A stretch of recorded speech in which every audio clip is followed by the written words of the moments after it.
Bueno, vamos a continuar. El doctor Roberto Blancarte Pimentel es licenciado en Relaciones Internacionales por el Colegio de México, cursó la maestría en Historia y Civilizaciones y el doctorado en Ciencias Sociales por la Escuela de Altos Estudios en Ciencias Sociales en París, Francia. Actualmente es profesor investigador del Centro de Estudios Sociológicos en el Colegio de México. Es también investigador asociado del Grupo de Sociología de las Religiones y de la Laicidad de la Escuela de Prácticas de Altos Estudios de la Sorbona de París, además de haber sido fundador y asesor del Programa Interdisciplinario de Estudios sobre las Religiones en el Colegio Mexiquense. Desde el año 2016 es miembro del Consejo Directivo en el Colegio de Sinaloa, es miembro del Sistema Nacional de Investigadores Nivel 3 del SNIT, ha sido miembro del Consejo de la Comisión Nacional de Bioética y de la Junta de Gobierno y la Asamblea Consultiva del Consejo Nacional para Prevenir la Discriminación, el CONAPRED.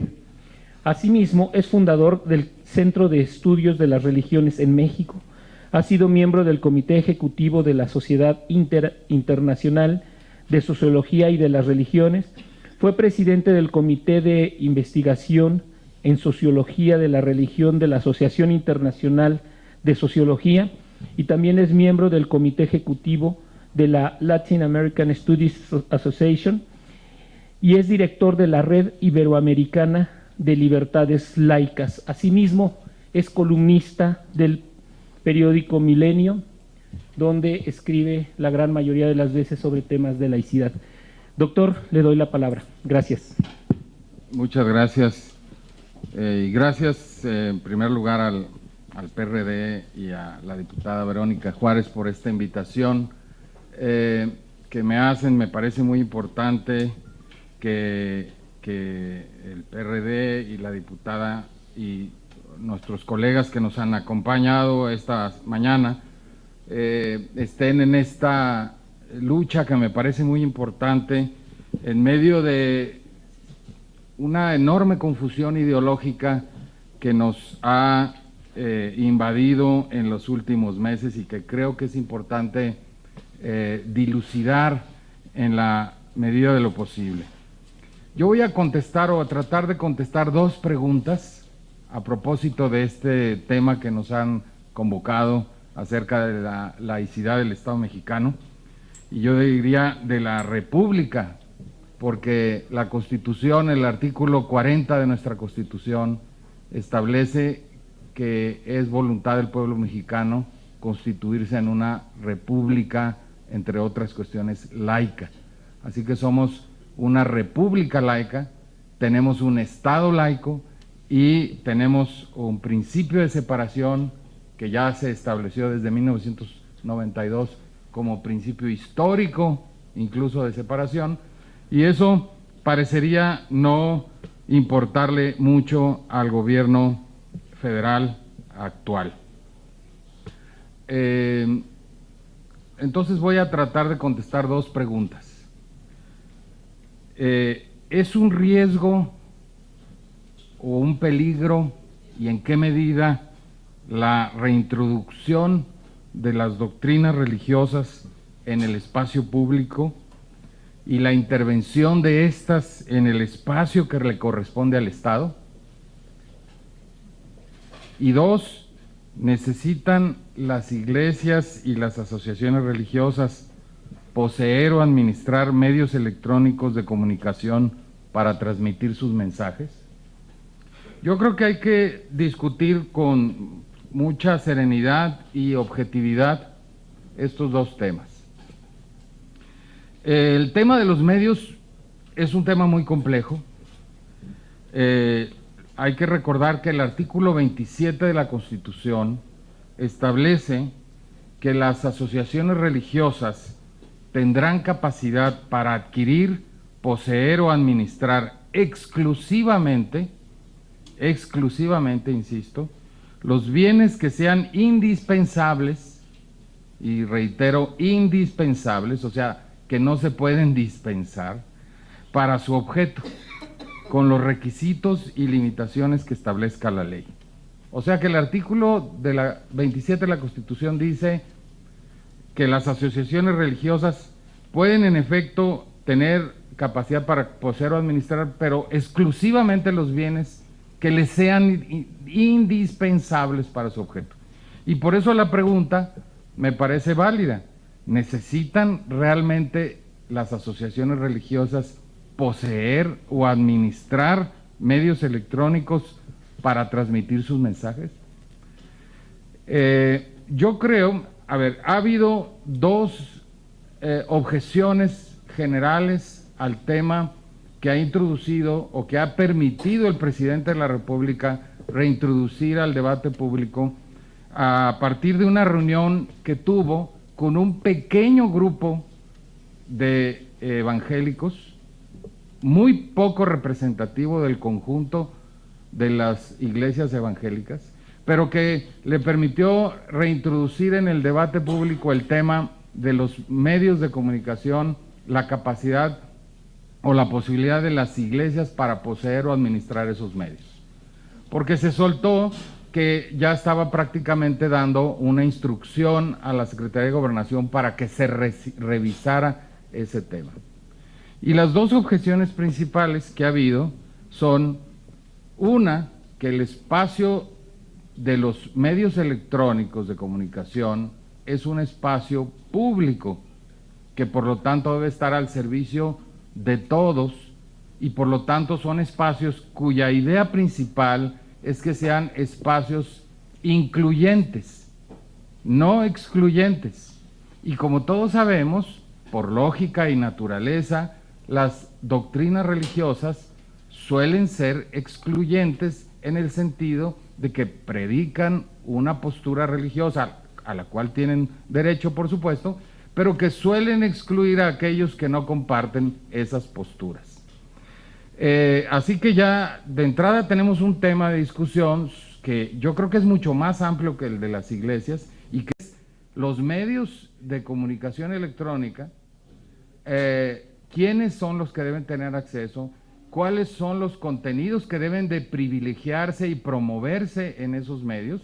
Y precisamente Antonio Medina estaba hablando de su experiencia acerca de las radios comunitarias y cómo no les han dado permiso. Y entonces, bueno, uno se pone a pensar por qué quieren darle permiso a las asociaciones religiosas y no les quieren dar espacios a las radios comunitarias.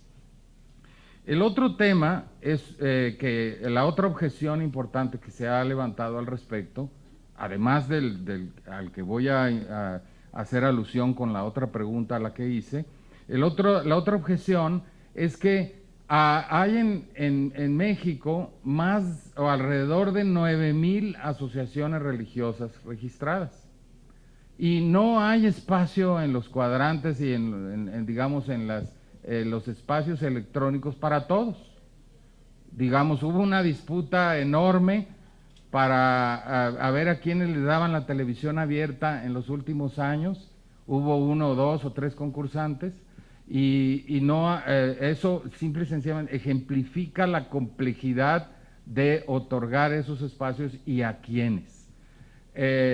Lo que puede resultar de una iniciativa de este tipo, entonces, como ya sabemos, no es que se les va a dar una concesión o permiso a 9,000 asociaciones religiosas, sino que puede ser que unas cuantas, las más fuertes, las más económicamente poderosas, que tengan cierta capacidad de organizarse, quizás lograrían obtener esos espacios en detrimento de las otras asociaciones religiosas que no van a tener esa capacidad, y por lo tanto se va a establecer un principio de inequidad en el trato a las asociaciones religiosas.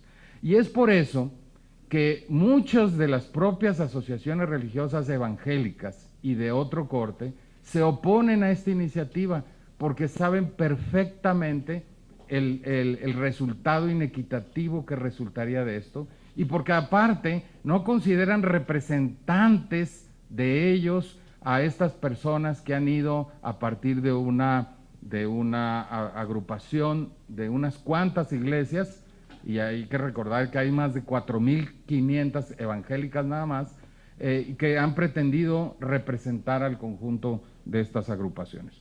O sea que ahí ya tenemos varios problemas de entrada que tenemos que resolver a otro nivel.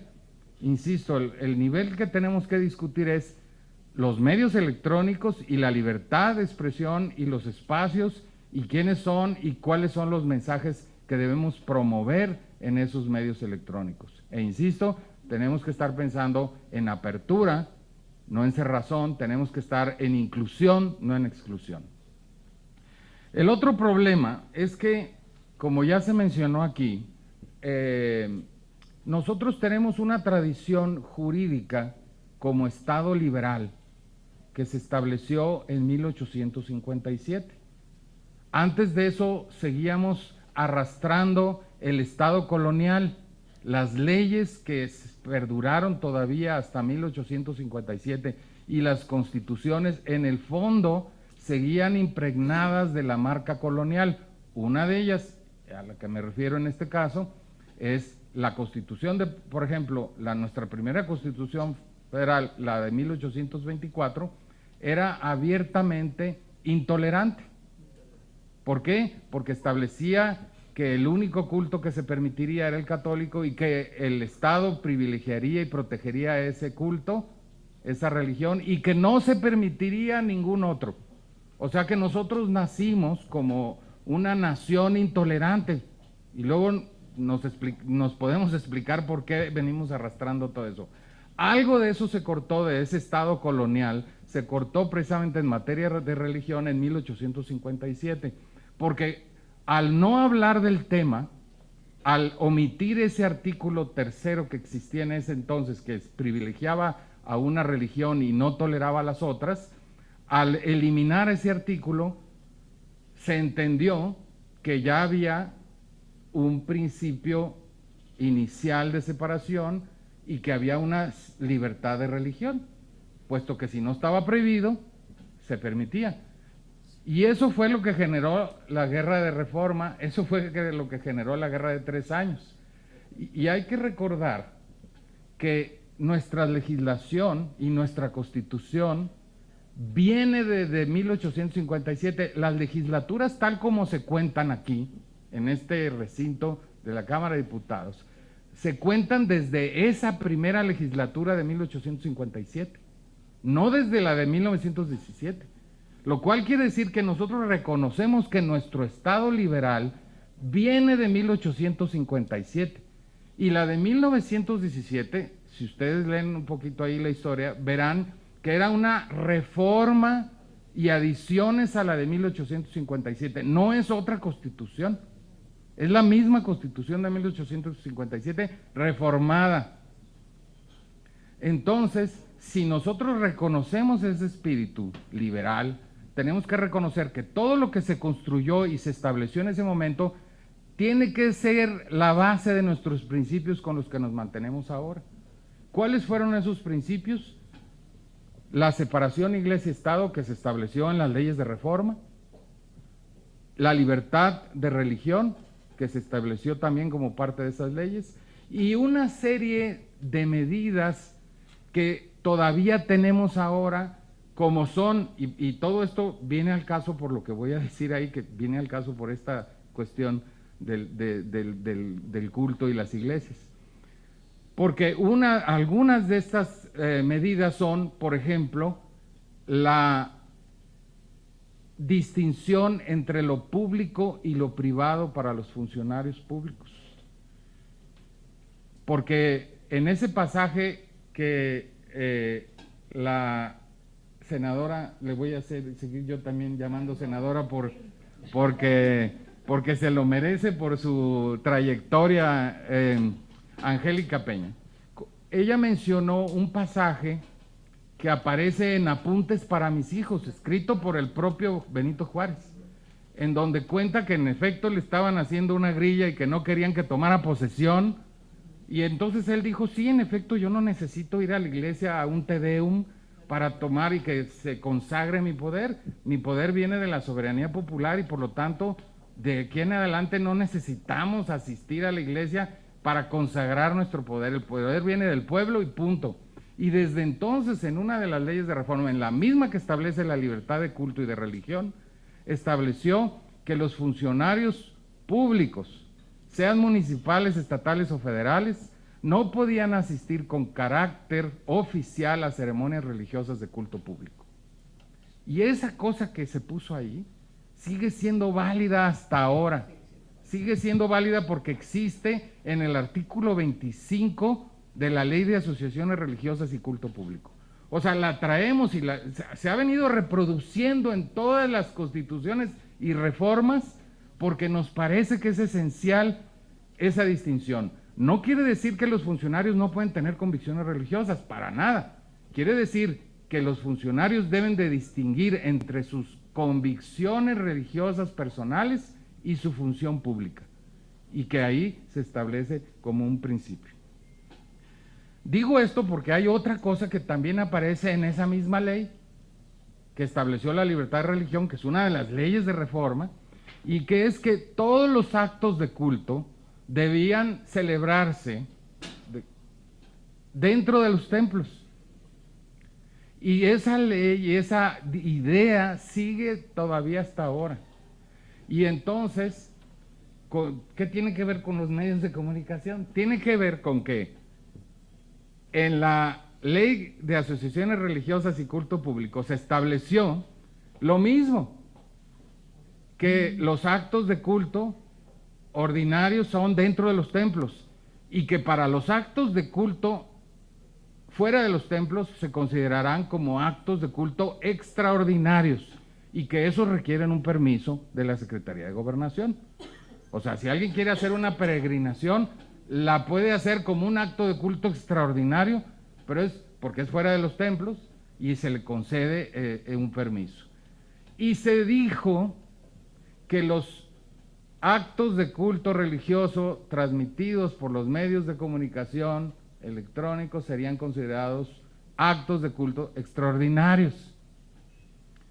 O sea que con toda esta cuestión que ya hablamos de las objeciones, hay que agregar que estamos hablando de que los actos de culto que se transmiten electrónicamente tienen que pedir un permiso a la Secretaría de Gobernación porque son actos de culto extraordinarios.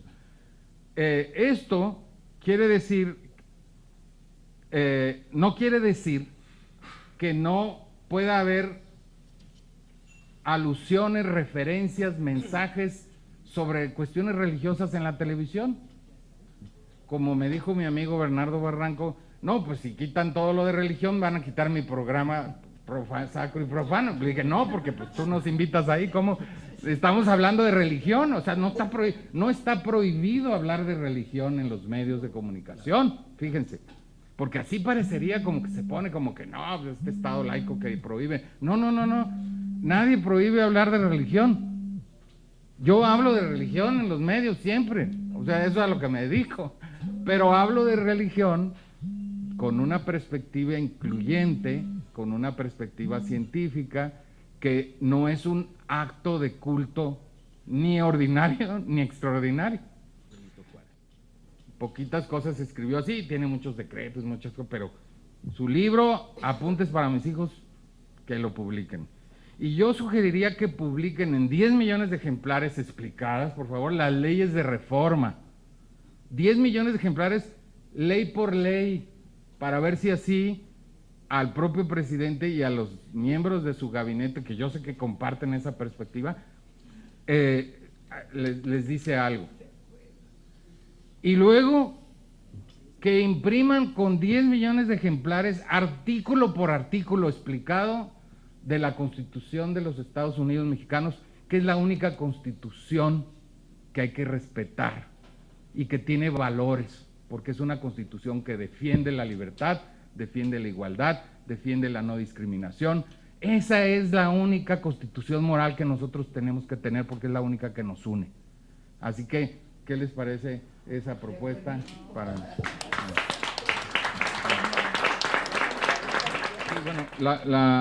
la alusión a la cuestión de la separación entre lo público y lo privado es muy importante, porque como mencioné, viene desde la época de las leyes de reforma y es parte esencial de ese principio de separación que separa no solo política y religión, Estado e iglesias, sino también las convicciones personales de la función pública específicamente. Y yo creo que eso es algo que hemos visto, que ese principio no se ha cuidado, no se ha vigilado, no se ha, digamos, respetado. Y lo vimos, yo creo que el ejemplo número uno, desafortunado ejemplo, es cuando el presidente de la República, inmediatamente después de su toma de posesión, todavía como presidente de la República, porque traía la banda tricolor, y en un acto masivo en el Zócalo, presidió un acto que era una ceremonia religiosa, y no distinguiendo sus creencias personales, que pueden ser muy válidas, cualquiera que sea, de lo que es su función pública como presidente de la República de todos los mexicanos, además.